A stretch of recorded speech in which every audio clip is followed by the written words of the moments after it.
Hello, epic viewers from around the multiverse. Prepare to indulge in experience and share bliss, because today another riveting captivating stellar unboxing video is about to be brought to fruition. What items will I be unboxing? What items will I be opening? Without further delay, without further procrastination, allow me to elicit the box. What items are encompassed inside this bulky, hefty, tangible, nifty box? Let's find out. I'm going to demystify the answer to that inquiry right here, right now, so bear with me. It'll only take me billions of seconds to extract the items from the box and subsequently flaunt them in front of the camera for you to feast your glorious eyes on. Here we go. The unboxing process is about to commence. The boxing process is officially underway. Here we have the box. I have just rendered it transparent. Here we have newspaper that can be relegated to the trash.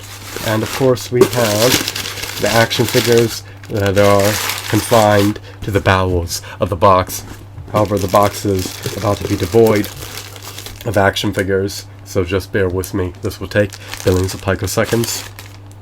Now that the box is officially devoid of its action figures, I can flaunt them in front of the camera. The box can be relegated to the trash, and I can subsequently showcase the merits of these figurines. But before I do so, I need to remove the newspaper from my line of sight. Alrighty, so here are the three figurines that are no longer imprisoned in the box. Now, I believe these three figurines are part of the Imperiex wave, or the Imperiex wave. I'm unsure how you pronounce it, but they're definitely DC Universe Classics action figures. So they were produced by Mattel amid the 21st century, and they were sculpted by the Four Horsemen Studios Corporation. They're stupendous in nearly every facet. Now, what do I detest and disdain about these figurines? Well, before I rant and rave and bluster, let me just mention what I love about these figurines. These figurines have ample points of articulation. They have quality aesthetics, they have quality hues, they have quality shadings, they have quality textures. I love their deco as well. These figurines are just eminently stupendous. Are these the quintessential action figures? I'm afraid not. I believe that the Marvel Legends action figures trump these figurines. That's a story for another time, but these figurines are meritorious nonetheless, even if they do not have as many points of articulation as the Toy Biz Marvel Legends figurine. Now, let's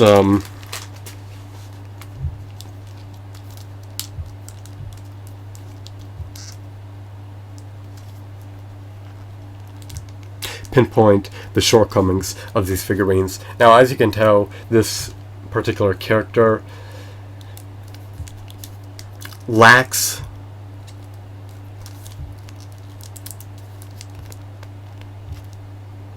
finger joint articulation.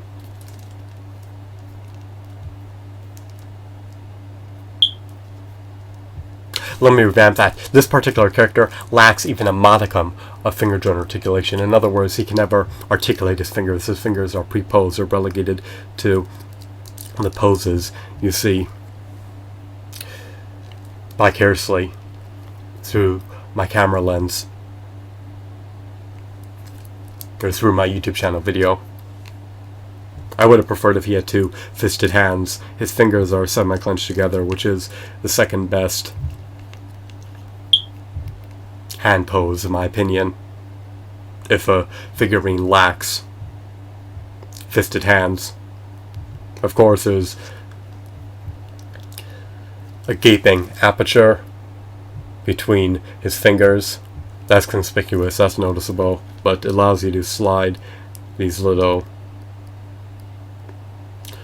controllers or handles or whatever they're supposed to be into his hands, so he can maneuver them into his hands. And once he maneuver them into his hands, then he'll look more robust and intricate and more complete. They're supposed to be slotted into his hands, but I detest having to stretch out his hands. I don't want to compromise the integrity of his hands. I don't want them to loosen, so I need to do everything gingerly. I need to be cautious. I need to be at ease. I can't be rambunctious nor desultory about this. Alright, so these little handles are or gears or brakes, whatever they're supposed to be. This little contraption is now being controlled with his hands. So the rods or the handles for it are now slotted in his hands. I honestly have no idea what they are. I don't know anything about this character's lore, and his name may be Desad or Desad. Who the shell knows? I'm not well acclimated with his lore, but I think he's supposed to come bundled with a mask. I'm unsure, but this figurine isn't my favorite in particular. He just looks feeble. He looks somewhat dainty. He looks petty, but he definitely has merit. I mean, even though he lacks physical prowess, he looks like a villain who could be ingenious. He looks like he could be a savant. He looks like he could be an intellect, so he could be a cerebral villain. So I'm unsure about his attributes or characteristics or facets or what his powers are, but he definitely looks like one of these menacing, cunning, conniving villains that uses his guile, deceitfulness, wits, and intellect to subdue his adversaries. But who knows? I mean, the design, the sculpt is definitely stupendous, but even with all that, I'm just not a huge fan of this character, because I like characters that are more unrealistic, let's just say. And this character looks like he could be a human being, even though he's probably an alien.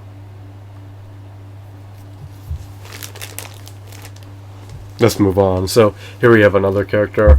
I believe her moniker is Big Barbara or Big Barda. Who knows? I think she's supposed to come bundled with a mace or a club or something to whack her adversaries to death. She can maul her adversaries to death by bashing them with her shield or mace if you have her corresponding accessories. But even if you don't, I mean, she could probably beat them to a bloody pulp and trounce them. I just like the other figurine. I mean, I love her aesthetics, I love her hues, I love her deco, I love her textures, but I definitely think that this figurine trumps other figurine because she just looks more mythological. I just how should I put it? I mean, she looks more I guess you could say mythological or more fictitious and more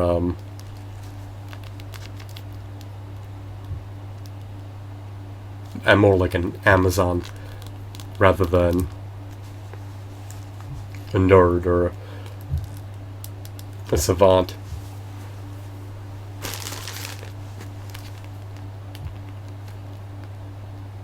She definitely looks more superhero-esque. So I mean, it's just I guess you could say it's a personal matter. I prefer her design over the other figurine. I believe it supersedes other figurines' design in nearly every facet. I just don't think that this is the best design in the world, per se. I think that designs like these look more epic, in my subjective, humble, personal opinion. So these are superhero characters, and the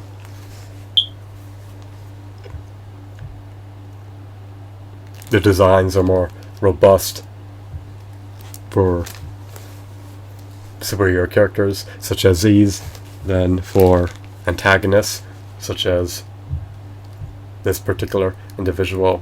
I mean, he just dons a hoodie, a skirt,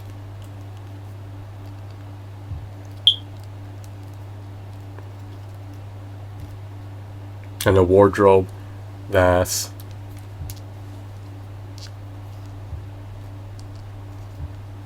a singular hue. I think that if they utilize multiple hues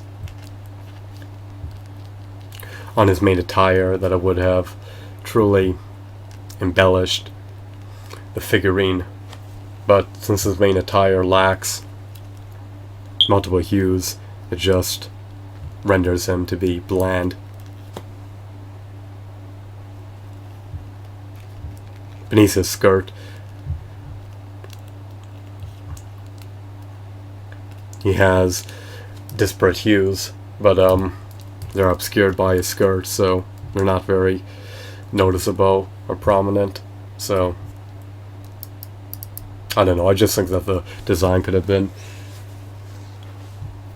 rendered better in a multitude of ways. Now, I love her shield. I mean, it's relatively minuscule, but she's able to negate attacks, deflect attacks, and mitigate the impact of attacks with it. So her armor allows her to mitigate the brunt of enemy attacks, which is always ideal if you're a melee warrior or a brawler. So she likely survives every bout.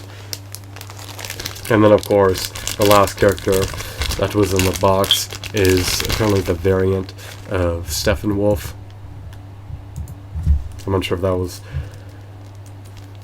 pronounced correctly. Nonetheless, I prefer the variant over the regular version. He looks like he's evil. He's probably sadistic and coercive, but of course I'm making arbitrary assumptions. I don't know anything about his lore. I love his emeraldy hues. They're truly exquisite. He definitely looks elegant. He looks divine. He looks deadly.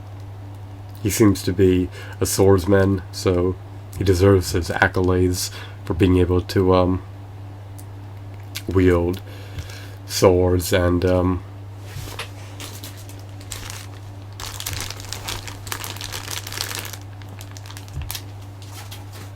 hold his own in the fray of battle. He also comes with some type of whip. It seems like a whip or a tentacle. Not 100% sure. But I also wanted to notify you and apprise you of the fact that he comes with a horn. I presume that this is a horn. Maybe he can summon a special entity to the battlefield. Who knows? But that's pretty much the totality of the DC Universe Classics lot that I just unboxed. So these are the figures that I received via eBay, and I managed to procure them for under $45. So you may ask, do I have any qualms about this purchase and decision? I don't. I mean, perhaps I overpaid for the figurine, but if you divvy up the cost among all the figurines, I paid less than $15 for each figurine because the lot was slightly under $15. So I should desist from ranting or raving. These figurines are practically unscathed. The integrity of their joints has not been compromised. I love their capes. This figurine is missing a cape. Maybe that's another reason why I don't think that he's a quintessential DC Universe Classics figurine. He's not bad per se, but he's not spectacular either. This figurine's muscle tones are eminently defined. These figurines lack double-jointed elbows. They also lack double-jointed knees. You have autonomy to ascend and descend their arms and legs. You can perform an ab crunch with these figurines at your discretion. They have peg holes embedded in the bottom of their feet. They can rotate their wrists. They can rotate their heads. Their biceps can be swiveled.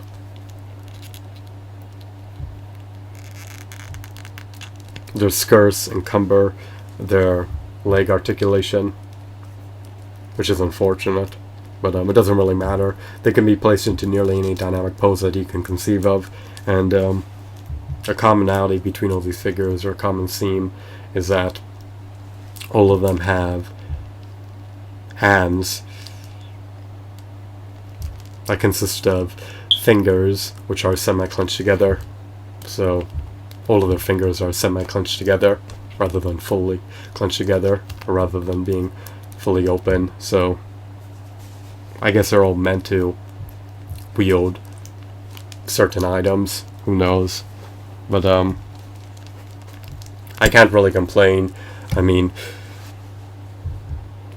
these figurines retailed for $15 plus tax apparently, and to stumble upon them for under $15 each online seems to be a decent deal. Perhaps I overpaid for one of the figures, but I'm not insinuating that this is a quintessential deal. What I'm conveying is that this deal isn't an abysmal deal or the worst deal in the world, from my subjective opinion. Now, of course, they allow you to assemble your own Imperiex figurine. So, if you get all the pieces for Imperiex, then you'll be able to amalgamate them together and bring your own Imperiex figurine to fruition.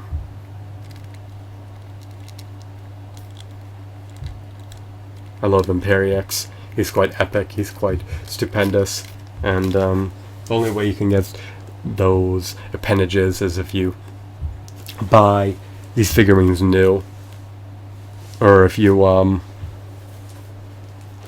buy Imperiex via eBay. It's up to you. Now, I believe that they're all a part of his wave, but they may not all be a part of the Imperiex wave. I'd have to verify that, but I think they are, so I'd have to double check that later.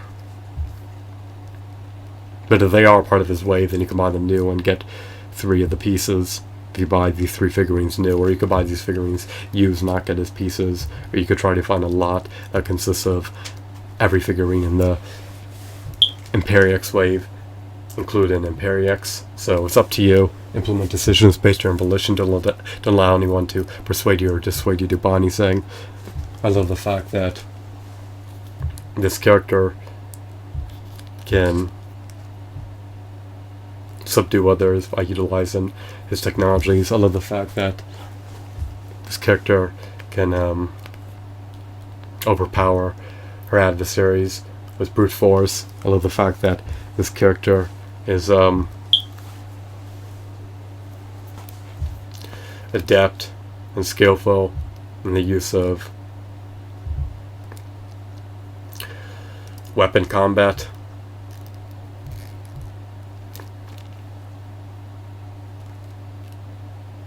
This character has an arsenal of weapons. He has this horn, this tentacle, or whip, in conjunction with a sword.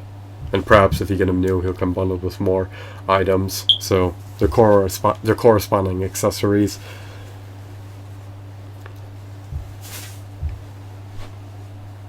Are decent.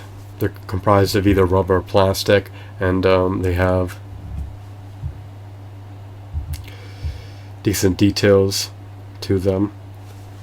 I love this gold paint application. This golden paint application is quite aesthetically appealing. It's eye candy.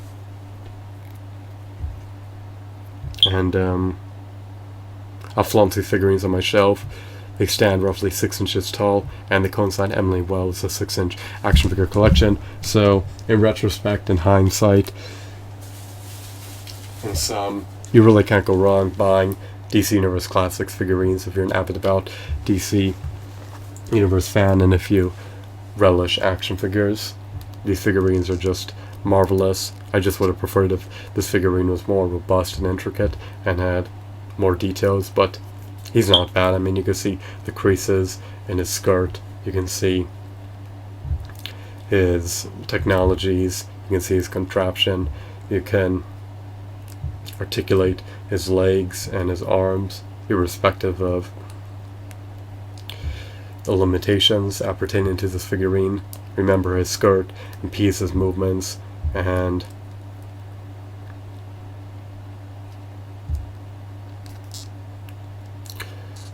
in order for him to be able to wield his device to the fullest degree, he has to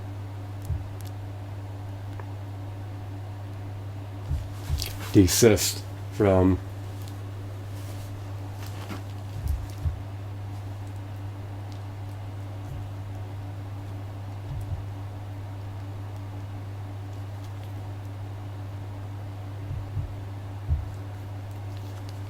fully articulating his arms in the utmost unusual, uncanny manner. So these little handles or rods or controllers that are bound to his arms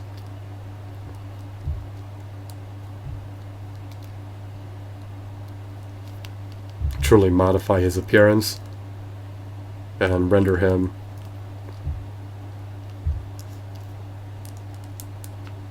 quite unusual, especially when he has wires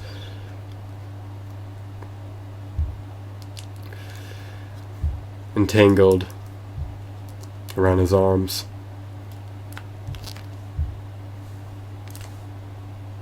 So this purchase was hopefully not in vain.